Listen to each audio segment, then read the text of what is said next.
As is just a number, अंग्रेजी की ये कहावत हम सब न जाने कब से सुनते आ रहे हैं, जिसका मतलब है कि हमारी उम्र बस एक संख्या है, एक नंबर है जिसका हमारी क्वालिटी ऑफ लाइफ से कोई लेना देना नहीं है। लेकिन इसके बावजूद हम में से ज्यादातर लोग अपनी बढ़ती उम्र को लेकर, अपने चेहरे की झुर्रियों को लेकर, अपने बालों की सफेदी को लेकर अक्सर बहुत परेशान रहते हैं। लेकिन क्या ये परेशानी सही है? नमस्कार, आप देख रहे हैं बातें दिल की सीजन 4 और मैं हूं आपके साथ ऋचा रोड। बातें दिल की ये एक खास सीरीज है स्लीपवेल फाउंडेशन और संजीवनी सोसाइटी फॉर मेंटल हेल्थ की ओर से, जिसमें हम बहुत सारे ऐसे इश्यूज पर चर्चा करते हैं जो हमारी मेंटल हेल्थ, हमारी इमोशनल वेलनेस से जुड़े होते हैं। और आज का हमारा टॉपिक है एजिंग ग्रेसफुली। कह सकते हैं कि ये कहना बहुत आसान है, करना मुश्किल होता है, लेकिन कैसे हम सब ग्रेसफुली एज कर सकते हैं, अपनी बढ़ती उम्र को स्वीकार कर सकते हैं, क्योंकि उसको बदलने का कोई तरीका है नहीं हमारे पास। इस पर चर्चा करने के लिए आज मेरे साथ जुड़ रही हैं Sanjivani society for mental health से वॉलंटियर काउंसलर नीलम अग्रवाल। नीलम जी, बहुत बहुत स्वागत है आपका। Thank you Richa. सबसे पहले तो is it possible to age gracefully? Possible definitely है, लेकिन उसके लिए भी एक प्रिपेयर्डनेस चाहिए। जैसे कि एक जर्नी है, कोई भी जब जर्नी शुरू करते हैं तो उसकी तैयारी करते हैं। इसमें भी कई तरह की हमारी तैयारी लगेगी, फिजिकली, मेंटली, इमोशनली। क्या मैं वो तैयारी करती हूँ, या मैं अपने आप को एक पर्टिकुलर एज स्लॉट में डाल के वहीं पर रहने की कोशिश करती हूँ? क्योंकि एजिंग एक बहुत नॉर्मल है प्रोसेस है, बहुत नेचुरल प्रोसेस है। जिस वक्त से हमारा जन्म होता है, हम उसी वक्त से हमारी एजिंग शुरू हो जाती है। लेकिन फोकस हमारा क्या रहता है? अगर रिचा मैं आपसे पूछूं कि आप 1 मिनट सोच के देखिए कि एक प्राइम स्टेज ऑफ लाइफ जिसकी होड़ में कहीं हम सब लगे हुए हैं या अपने आसपास देखते हैं, तो वो स्टेज कौन सी होगी? मुझे लगता है यूथ में तो सारा स्ट्रगल करने में ही ज्यादा टाइम निकल जाता है। बिल्कुल, ये लेकिन मोस्टली जो सोच हम देखते हैं कि कई बार कहते हैं ना, you are in your prime stage of life. तो वो प्राइम स्टेज कई बार वो 23 की उम्र से मे बी 30-33 देख लो, सो उसको माना जाता है। हम सबका फोकस वही रहता है कि मैं उस स्टेज में कैसे फिट इन हो जाऊं। तो कई बार जब हम अपने आप को एसोसिएट कर देते हैं कि मेरी पहचान शायद उसी से रहेगी, मेरे मेरी लाइफ में अच्छा तभी होगा, मेरे वर्क स्पेस में, मेरे रिश्तों में, मेरे स्पाउस के साथ रिलेशनशिप में अच्छा दिखूंगा या दिखूंगी, तभी हमारी रिलेशनशिप बहुत टाइट होगी। तो हर चीज को जब मैं उस प्राइम स्टेज ऑफ लाइफ से जब एसोसिएट कर लेती हूँ, तब मैं उसमें रहने की उस पोजीशन में आ जाती हूँ। मैं ये नहीं कहूंगी कि 40 वाले हैं वो उस प्राइम स्टेज में आना चाहते हैं। कई बार जो 15 साल का बच्चा है, जिसकी अभी कुछ एक्नेज निकल रहे हैं, गर्ल्स की बॉडी जो डेवलप हो रही है, या बॉयज को आप देखते हैं थोड़ी मुस्टैच चाहिए, उनको भी बहुत अच्छा नहीं लगता, बहुत एक्सेप्टिंग नहीं होते अपने एज के। उनको भी उसी 23 वाले में जाना है। लगता है कि वहां जाके शायद मैं बेटर दिखने लग जाऊं, लोग मुझे अलग तरीके से देखेंगे, मुझे शायद रिस्पेक्ट मिलेगी, अटेंशन मिलेगा। तो ड्रेसअप वो भी उसी तरह से कर रहे हैं। जो 40-50 वाले हैं वो भी वैसे ही ड्रेसअप करना चाहते हैं। और ये $1 बिलियन की जो इंडस्ट्री चल रही है उसी की वजह से आई थिंक वो इंडस्ट्री, कई बार वो सोशल मीडिया, हमारा कल्चर या डीप एक कंडीशनिंग है कि अगर मैं इस तरह से दिखूंगी तभी मेरी वर्थ है, नहीं तो शायद मेरी वर्थ अब कम हो जाएगी। ये जो थॉट है, ये जो कंडीशनिंग है, ये मुझे इस नेचुरल प्रोसेस से, उससे मैं लड़ती हूँ। मैं ये कहूँगी कि चेंजेस तो बॉडी में आएंगे। अगर किसी ने एक बेबी डिलीवर किया है तो उसकी बॉडी में बहुत स्वाभाविक है बदलाव आएगा। कई बार मैं जो 30s में 10 काम एक साथ कर लेती थी, मे बी उसमें अब 10 कामों में मुझे 1-2 कम करने पड़ेंगे, नहीं तो मेरे को दिक्कत होती है। शायद मुझे एक छोटा सा नैप लेना पड़े दोपहर को, राइट? वो कई बार जरूरी हो जाता है, लेकिन हम उन सबको चेंजेस को एक्सेप्ट नहीं करते। और जब हम एक नेचुरल प्रोसेस से जब लड़ाई होती है, तब वो कहीं ना कहीं उस कश्मकश में वो हमारी इमोशंस पे, हमारी भावनाओं पे उसका बहुत असर होता है, और कहीं वो रोकता है हमें ग्रेसफुली एजिंग करने में।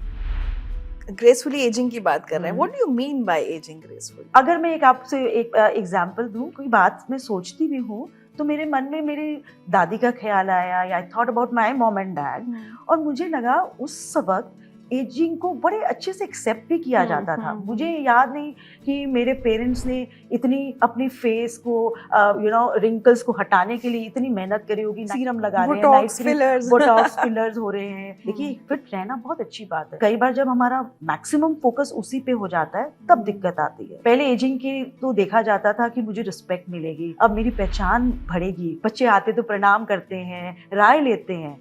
लेकिन अब ये क्वेश्चन मार्क कहीं बन रहा है, चाहे मैं 40 की हूँ, चाहे मैं 20 हूँ, या I am turning 60, can I own up that age? True, right? Can I do my best?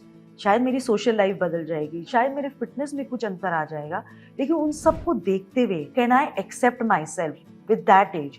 क्योंकि जब मैं लड़ूंगी नहीं तो मैं उसको और देखूंगी कि मैं इसको बेस्ट वे में कैसे जी सकती हूँ, और I will try to live a full life in that particular age. पिछले कुछ सालों से मैं देख रही हूँ कि महिलाओं के लिए भी, पुरुषों के लिए भी, अंकल आंटी अगर कोई उन्हें कह दे तो बहुत बुरा लगता है। बिल्कुल, बिकॉज इतना सब कुछ कहा जाता है ना कि एज शेमिंग का, कि अच्छा अगर इस एज में आ गई तो आपको ये बात समझ नहीं आएगी, आपकी कैपेसिटी कम हो जाएगी, तो कहीं हम छुपाते हैं उसको। एक शेम जुड़ी हो जाती है एज के साथ। आई रिमेम्बर समवन, किसी को आंटी बोल दिया तो उनको इतना इम्पैक्ट हुआ, वो जाके उनको बताया गया कि मेरी ये एज है और तुम मुझे आंटी नहीं कह सकते, इतना अपने आप को डिफेंड किया।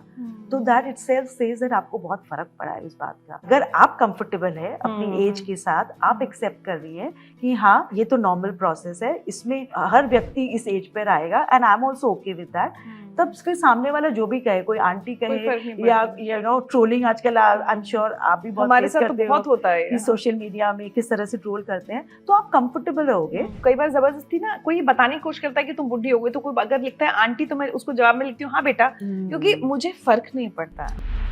नीलम जी, जो लोग नहीं कंफर्टेबल हो पाते, क्या ये ज्यादा होता है कि महिलाओं के साथ ये प्रॉब्लम ज्यादा है कि नहीं कंफर्टेबल हो पाते? तो मैं चाहूंगी अगर आप किसी केस के जरिए माध्यम से अगर एक्सप्लेन करना चाहें, how can it affect our mental health या emotional wellness? Specially I would say महिलाओं के साथ तो और भी सबसे ज्यादा जुड़ा है, एंड महिलाओं के साथ तो बहुत पुराने जमाने से जुड़ा है कि कैसे आपको सुंदर दिखना है। बॉडी शेमिंग भी महिलाओं की ज्यादा होती है, सबसे ज्यादा महिलाओं के साथ होती है। उनके लिए शुरू से स्ट्रगल रहा है, मेन के साथ फिर भी उनकी बॉडीज के साथ काफी एक्सेप्टिंग है कि चलो कोई बात नहीं है, बट फीमेल्स के साथ आपकी स्किन अच्छी दिखनी चाहिए, आपको उसी तरह से दिखना चाहिए, आपके बाल सफेद नहीं होने चाहिए, बिल्कुल आपको अट्रैक्टिव दिखना चाहिए। जब भी मैं आसपास इतना सुनते हैं, कई बार मेरे अंदर जो मैं एक स्पेस ओन करती हूँ, जो मेरा सेल्फ वर्थ है, वो कई बार हिल जाता है। कई बार मैं डाउट करने लग जाती हूँ। I remember someone who was coming to Sanjeevani, जब बातचीत हुई तो पता चला एक पोस्टपार्टम जो डिप्रेशन होता है, she was going through that. उन्होंने सोशलाइज करना बंद कर दिया। जो लोग नहीं समझते उनको बता दें, जब डिलीवरी होती है महिला की, उसके बाद जो उसकी मानसिक स्थिति होती है, कई बार उस समय पोस्टपार्टम डिप्रेशन होता है। बिल्कुल, उसमें सारे डिप्रेशन के सिम्टम्स होते हैं, जो उन्होंने सोशलाइज करना बंद कर दिया, बाहर आना जाना, किसी से मिलना बंद कर दिया, जितना जरूरत नहीं थी उससे ज्यादा खाने लगी, बहुत चिड़चिड़े रहने लगी, और क्योंकि बेबी आया है तो नींद भी पूरी नहीं हो रही थी। सडनली उसके रिश्ते अपने हस्बैंड के साथ कहीं तनाव बहुत आने लगा, एंड तब वो हमारे पास आई, एंड जब हमने बातचीत हुई, she started saying that look at my body, मेरी बॉडी को देखो तब क्या हाल हो गया है। तो हाउ शी वाज कंप्लीटली, वो अपने बॉडी को रिजेक्ट कर रही थी कि पुराने कपड़े सब ऐसे ही पड़े हैं, आई विश मैं उसमें फिट हो पाती, अब मैं कैसे पार्टी में जाऊं। तो सारा वो थॉट प्रोसेस इतना बॉडी के ऊपर आ गया था कि मैं कैसे दिख रही हूँ और मेरी एज हो रही है, मुझे अपने बच्चे का भी ध्यान रखना पड़ रहा है, मन में इतने भावनाएं चलती है, तो मैं सुबह टाइम पे उठ नहीं पाती। बहुत कुछ उसकी मानसिक स्थिति पे उसका असर आया। सो धीरे धीरे जो सेल्फ वर्थ, जो कि वो अपनी बॉडी इमेज में ढूंढ रही थी, जब वो देखने लगी कि ये जो सेल्फ वर्थ जहाँ पे मैं ढूंढ रही हूँ, मे भी उसके तरीके बदल गए हैं, शायद मुझे तरीके बदलने पड़े। बहुत कुछ है जो मेरे पास है जो कि मैं नहीं देख पा रही, कि मैं हमेशा से माँ बनना चाहती थी, there is a new person in my life, वो जितनी खुशियाँ उसके साथ आ रही है, और बाकी मेरा हस्बैंड कितना सपोर्टिव है इस, और मेरे पास एक बड़ा सपोर्ट सिस्टम है, जो कि मेरी मदर मेरे को हेल्प करने के लिए हमेशा तैयार है, और जो मेरी धीरे धीरे अगर मैं एक्सरसाइज करूंगी तो मेरी एनर्जीज वापस आ जाएगी। तो the moment she started accepting that हाँ ये बहुत नेचुरल प्रोसेस है, वो उसकी अच्छाइयाँ भी देखने लगी, और इस तरह से फिर धीरे धीरे she got back her her confidence in herself, her relationship अच्छे हो गए, रिश्ते फिर ठीक होने लगे, एंड अपनी नॉर्मल लाइफ में फिर वो धीरे धीरे चली गई। I actually want to understand the psychology. पुरुषों को ये प्रॉब्लम क्यों नहीं होती? मतलब ज्यादातर को हमने नहीं देखा। मतलब मैं तो खैर मीडिया इंडस्ट्री से हूँ, तो हम ही देखते हैं कि एक पुरुष एंकर है तो उसको कभी नहीं कहा जाता कि तुम मोटे दिख रहे हो या तुम्हारे बाल सफेद हो गए तो कलर करो। एक महिला एंकर को ये सारी चीजें टोकी जाती हैं। कई बार शेमिंग शायद उनकी स्किन को लेके ना हो, उनकी बॉडी स्ट्रक्चर को लेके ना हो, लेकिन उन कैपेबिलिटीज पे बहुत ज्यादा उन पे क्वेश्चन होता है। क्योंकि कई बार आप एक सर्टेन एज पे पहुंच गए हो तो आपको ये समझ नहीं आएगा। उनके प्रमोशंस कई बार रुक जाते हैं कि जो 40-35 वाला है उसको वो ज्यादा he'll be able to grasp new energy levels उसकी बेटर रहेंगी, वो नई नॉलेज ज्यादा जल्दी ग्रास्प करेगा। तो उनके प्रमोशंस में शायद उनकी बढ़ोतरी में कई बार रुकावट आती है, वो क्वेश्चनिंग आती है। और अब तो मेन पे भी उनकी फिटनेस लेवल क्या है, और आप देखोगे सोसाइटी में कि कितने मेन अब सडनली एक दिन आप उठ खड़े होते हो कि कल मैं मैराथन भागने वाला हूँ, right, and that which is not good for your body.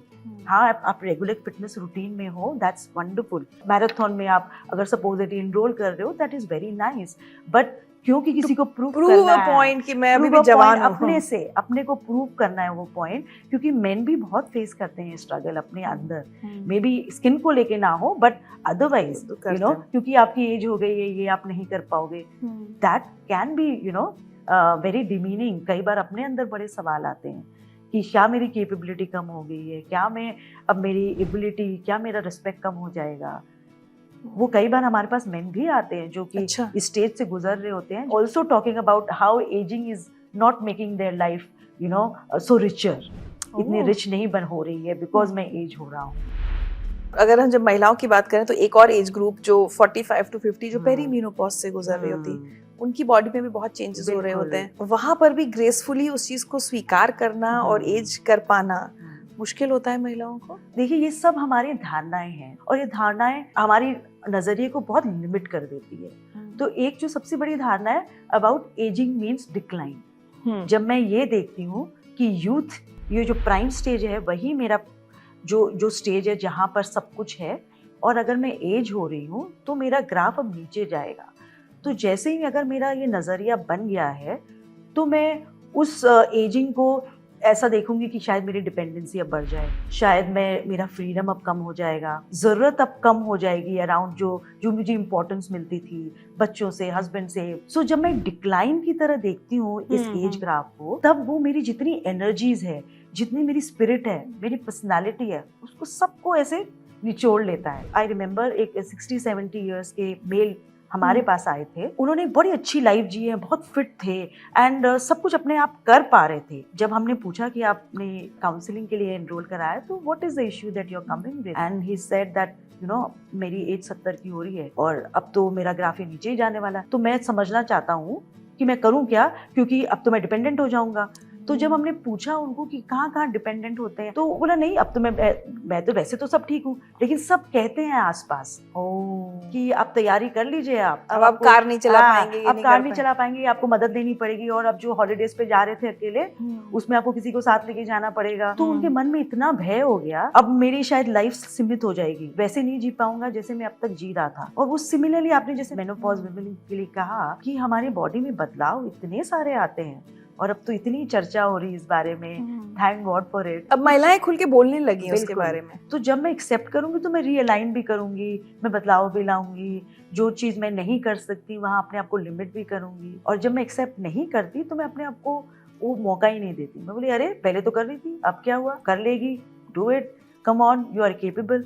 तो कई बार उससे जब लड़ने लगते हैं, कुछ चाहे वो मेनोपॉज का स्टेज हो या जब बेबी हुआ है, या फॉर मेन जब वो फिटनेस लेवल थोड़ी सी कहीं पर क्वेश्चनेबल हो रही है, हर स्टेज पर वो एक्सेप्टेंस हम नहीं कर पाते, तो उससे फिर हम लड़ते रहते हैं और फिर वो हमारे पे इम्पैक्ट करती है।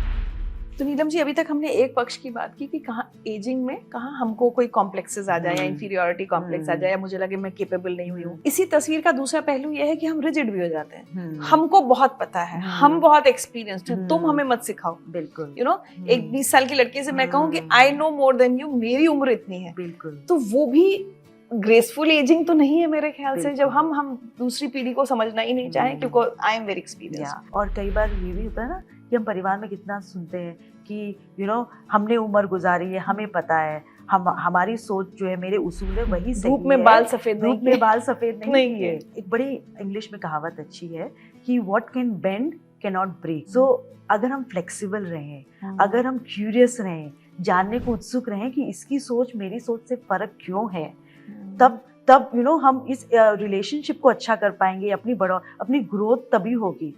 अगर मैं पत्थर बन जाऊं और रिजिड हो जाऊं तो कहीं पर चोट मुझे भी लगी और सामने वाले को भी चोट लगेगी।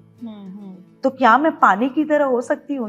वाटर की प्रॉपर्टीज बड़ी स्ट्रांग होती है, उतना पोटेंट होता है कि वो अपना रास्ता कहीं ना कहीं ढूंढ लेता है, लेकिन अपनी जो इम्पोर्टेंस है उसको भी खोने नहीं देता। सपोजिटली मैं ये कहूँ कि एक रिलेशनशिप का, कि मे बी मेरे लिए एक living relationship is something that is questionable for myself, but अगर मेरा grandson is introducing his girlfriend to me saying that ये मेरी गर्लफ्रेंड है, so क्या मैं वो सिचुएशन एक्सेप्ट कर रहा हूँ कि ज़माना बदल रहा है, हाउ किड्स, हमने उनको जो परवरिश दी है उसमें उनकी सोच चेंज है। तो अगर मैं रिजिड हो जाऊं कि नहीं हमारे घर में ये नहीं चल सकता, एंड सब शादी के बाद रिलेशनशिप्स होते हैं, उसके पहले सब दोस्ती रहते हैं, तो वो दूरियां बढ़ जाएंगी। तो वो रिजिडिटी शायद मैं चेंज कर सकती हूँ, क्या मैं क्यूरियस हो सकती हूँ, समझ सकती हूँ कि उनका नज़रिया फ़र्क है, मेरा नज़रिया फ़र्क है। तो उस बदलाव के साथ अगर मैं एक्सेप्टिंग होती हूँ, क्यूरियस होती हूँ, तो उसमें रिश्तों में भी अच्छा होता है, और मेरी एज जो हो रही है उसमें आई वुड से ग्रेस भी आता है कि people look up to me. वो मेरे से पास आते हैं राय लेने के लिए, कॉन्वर्सेशन करने के लिए, मुझे काटते नहीं कि उनको छोड़ो, उनकी तो सोच ही बहुत ही पुरानी है। हम लोग सब ऑब्जर्व करें, अगर हमारे परिवार में, एक्सटेंडेड फैमिली में जो कोई बुजुर्ग दादी नानी या दादाजी नाना जी जो बड़े फ्रेंडली होंगे, जो है ना हमेशा हंसते मुस्कुराते रहेंगे, चीयरफुल रहेंगे, उनके पास बच्चे जाना चाहते हैं, बिल्कुल जाना चाहते हैं, है ना। हाँ, एजिंग में एक तो मैं ये सोचूं कि ओहो, रोज शीशे में देखूं, अरे मेरे बाल सफेद हो गए, अरे मेरा वजन बढ़ गया, अरे मेरा पेट देखो ये हो रहा है, चेहरे पे रिंकल्स आ रहे हैं, राइट, एक वो हो गया। दूसरा, मुझे कोई बार बार एहसास कराए बूढ़ी हो गई हो, अरे अब ऐसी हो गई हो। दोनों चीजों का कितना इम्पैक्ट मेरी मेंटल हेल्थ पर, मेरी इमोशनल वेलनेस पर, और किसका ज्यादा पड़ता है? दोनों का। और ये मैं अपने खुद से शुरू करूंगी। अगर मैं लोगों को स्लॉट्स में डाल रही हूँ कि 20 में 20 में पढ़ाई पूरी हो जानी चाहिए, 30 में शादी हो जानी चाहिए, 40 में बच्चे हो जाने चाहिए, 50 में आपका जॉब स्टेबल होना चाहिए, तो जो मैं अपने लिए एक बेंचमार्क रखती हूँ, फिर मैं दूसरों को भी उसी लेंस से देखती हूँ। और जब वो उसमें नहीं रहते, जाने अनजाने जज भी करते हैं, हम जज कर लेते हैं और कह भी देते हैं, अरे तुम्हारी 35 की एज, अभी तक तुम्हारी शादी नहीं हुई, so something is wrong with you. और जब ये बार बार हम अगल बगल सब जगह से सुनते हैं ये बातें कि कहीं तुम कुछ सही नहीं कर रहे, तो कई बार अपने मन में भी खुद पे डाउट आता है कि अच्छा कुछ गड़बड़ है मेरे अंदर। उससे कई बार हम कटने लग जाते हैं लोगों से, या कुछ नया लेने में कतराते हैं। तो उसमें मुझे लगता है कि फैमिली का भी उसमें एक इम्पोर्टेंट रोल है कि वो आपको उस तरह का एहसास ना कराएं। बिल्कुल। और हमारे अंदर वो कॉन्फिडेंस रहे। In fact I want to share this, मेरी माँ भी अब 70 साल की होने वाली हैं, और लेकिन 4 साल पहले उन्हें कैंसर जब डायग्नोज हुआ तो उसका ट्रीटमेंट, बहुत सारी चीजें, लेकिन आज भी घर में कोई चीज होती ना, या अगर किसी ने पूछा खाना क्या बनाना है, तो मैं हमेशा कहती हूँ माँ से पूछो, क्योंकि मुझे ये लगता है कि उनके मन में कभी ये ना आए कि पहले सारे डिसीजंस हम लेते थे, अब हमसे नहीं पूछा जा रहा है। तो स्पेसिफिकली हम लोग हमेशा कि ऐसा कर लें क्या वैसा कर लें, तो ताकि बिल्कुल उनको कभी ये ना लगे कि मैं इम्पोर्टेंट नहीं हूँ। बिल्कुल। तो आसपास के लोग डेफिनेटली बहुत बड़ा रोल प्ले करते हैं कि उनकी मौजूदगी का, कि at least we make them feel seen that आपकी मौजूदगी है इम्पोर्टेंट हमारे लिए, आपकी जरूरत है अभी तक। तो लेकिन रिचा, वो अगेन वो आसपास वाले हम फील तो करा सकते हैं, लेकिन जब तक हम खुद में ये बोलते हैं ये लाइट हम खुद में ना ढूंढे, तब तक ये बाहर का जो भी आप करना चाहो, maybe I am sure आपकी मम्मी में वो लाइट होगी अंदर कि मेरे में वो कैपेबिलिटी है। तो वो लाइट, जो अपनी वाली लाइट है ना, वो जितनी रोशनी देगी वो सामने वाली लाइट दे सकती है, लेकिन वो बहुत लंबे समय तक नहीं चलेगी। तो पहले वो कॉन्फिडेंस हमें अपने अंदर ही लाना है। बिल्कुल। मैं 50 की होने वाली हूँ। तो अगर मैं आपसे पूछूं कि मुझे अब आगे जितनी मेरी जिंदगी है, I want to age gracefully, आप मुझे या मुझे से हर किसी व्यक्ति को आप क्या सलाह देंगे?